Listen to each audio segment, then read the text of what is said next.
Greetings and welcome to step one, the mental spirit training. And as we begin step one, there are a few things that I feel here are very important and very crucial to all Bardon work and should be continued throughout the work. And these two things are mentioned by Bardon. He may not put the emphasis that I'm putting them on, but I'm putting the emphasis on them out of experience. And the first one is divine providence in God, often called the Akasha by Bardon practitioners. And the key here is to get right with God. And what I mean by that is get comfortable with the King of Kings or the Great Spirit or the universe or Akasha. It's really whatever word you need to use it and pray and pray. Start a conversation. You can pray however you want, even just silently every now and then throughout the day.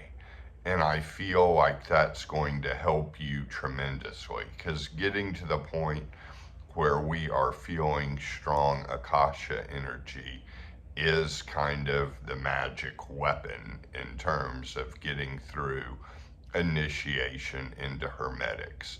And I feel like a lot of people have trauma and bad experiences with religion and growing up a certain way. Not all, some have had really good experiences. If a Christian God works well for you, use it, but just use it as a universal God, the God of all religions and all spiritual paths. You know, one mountain, many paths is the thing, and that top of the mountain and the mountain itself is both God. So that's the first thing I want to emphasize as far as starting step one. The second thing is exercise. Exercise and stretching. I feel like this is so key. And I'm not necessarily talking about becoming like a fitness king. You don't have to, if you have the drive to do that, by all means, go to the gym. Go 5 days a week, 7 days a week, and work out every day if you're driven by that. A lot of times, people who get into this work are more sensitive intellectual types that don't want to exercise as much. And in that case, you can do just a couple of simple things. And one of them is squats. You can do lunges. And I'll just say as a little qualifier, I know Bardon doesn't get into this to the physical training, but I'm going over it now just to emphasize this as we begin step one, because I feel like the mental training, the astral training of the soul, and the physical training can all be done simultaneously in step one. So my suggestion is lunges, leg exercises, really leg exercises of any kind. And that should build up the chi in your body.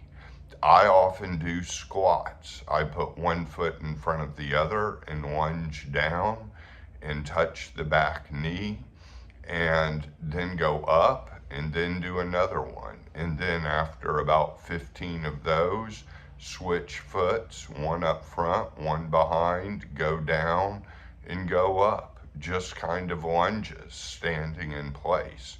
And that will supercharge the body with chi. The other thing you can do, if that sounds like too much, you can just stretch. Stretch one time a day. Stretch out your muscles, and especially legs. And I say legs because that's the base.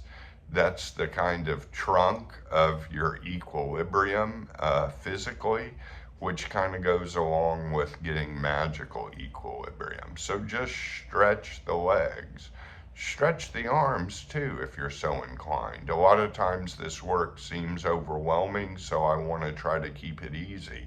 and just give a few simple things. But this is very important, even though Bardon only mentions it in a couple of sentences. So, as we begin the mental spirit training, and the mental and the spirit can be interchanged, really, just like the astral and the soul can be interchanged. And physical is always just called physical. But as we start the mental spirit training, and we're looking at thought control, thought discipline, and then the vacancy of mind. And this is very powerful and should be continued throughout the work.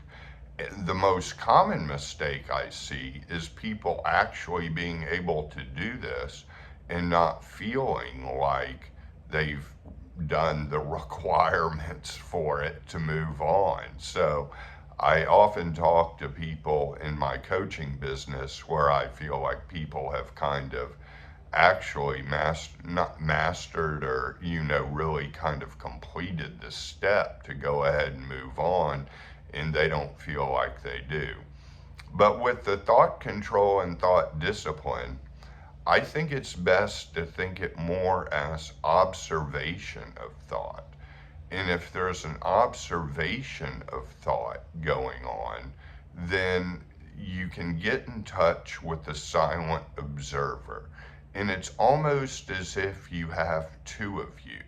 You have basically the thinker who is thinking all the thoughts, and then you have the observer, the silent observer behind all the thoughts.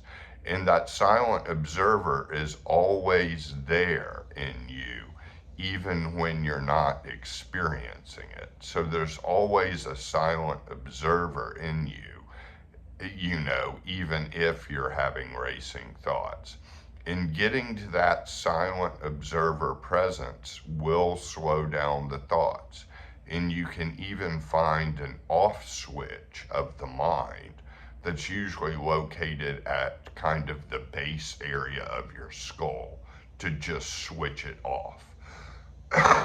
Excuse me. And so, getting to that observer can be challenging at first. So, sitting in a comfortable position, I would encourage sitting. If you want to lie down, lie down. We don't have to use any fancy yoga posture or zazen posture doing this, as long as we are comfortable in the position we are in. It is totally fine. And you can begin to sit. If you want to time yourself for 15 minutes, time yourself. And you may have racing thoughts, and you may have a lot of things come up of, oh yeah, I forgot about that. I have to do that tomorrow, like to-do list things. And it might be better before you start to write down all of the to-do list things that you need to write down before you start your meditation, and you just have them out on paper. And if the thoughts are really unbearable in your first two practices of just sitting still for 15 minutes, then you might want to consider journaling for 2 or 3 pages in just a verbal dump of all your feeling and all your thinking of everything going on. Not like conscious journaling, which we will get to later, but this is just more of venting. Vent in the journal, clear all those thoughts away, and then start your meditation. And so as the racing thoughts come, eventually sitting still long enough, just basically watching the thoughts come, or just feeling the thoughts come, or thinking the thoughts are coming, then basically just let them come.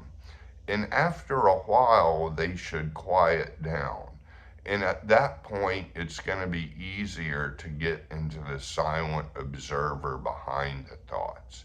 And notice that silent observer that's always in you, that's observing the thoughts, that has basically an empty mind, just sitting there observing in a presence and get to that point. And you may get so comfortable with this observer that you may be able to get into the observer when your thoughts are racing and calm the thoughts down that way by just having the silent observer and watching your thoughts. And single pointed focus is going to come really after we basically get to the silent observer and achieve vacancy of mind. At least that was my experience. To focus on a single area of thought, there needs to first be a certain degree of calmness in all of the thoughts. So as we look at vacancy of mind, the key here now is not mentioned in this part of the book, but I would call it the great here now. And the great here now is basically the the asset that you can use that's always here, that's always present, that is your awareness, that never goes away, that is God given. And you have always been in the now. You've never been in the past, present, or future. Everything that happens has always happened here now for you. Wherever you are, here now is all that's ever happened. It's that space. And occupying that space of the great here now till the great here now almost becomes a thing in itself. And that's really the Akasha. Vacancy of mind will call in the Akasha. And that's why I said getting right with God is good from the beginning. But getting to that great here now that is always here and you've always been in it, and resting in that great here now, and that will slow everything down to all you're focused on is the great here now. And that will be calmness, and that will be vacancy of mind, and it can even turn into a single point of focus. So that's what we're looking at in the spirit and mental training. We're looking at getting in and getting used to the silent observer that's always there. And you may have a splitting experience where you feel like, oh wow, all of a sudden I just realized there was two of me. There was the person thinking and the person observing. And a lot of times that's called spiritual awakening. In the great here now can cause the same kind of awakening, simply resting in the great here now as all that's ever been. Another useful exercise of vacancy of mind is imagining that your awareness, your simple awareness, is the empty space in the room, and the furniture in the room is your thoughts. So as you're resting in the awareness, the furniture is your thoughts, and the awareness is all the empty space in the room.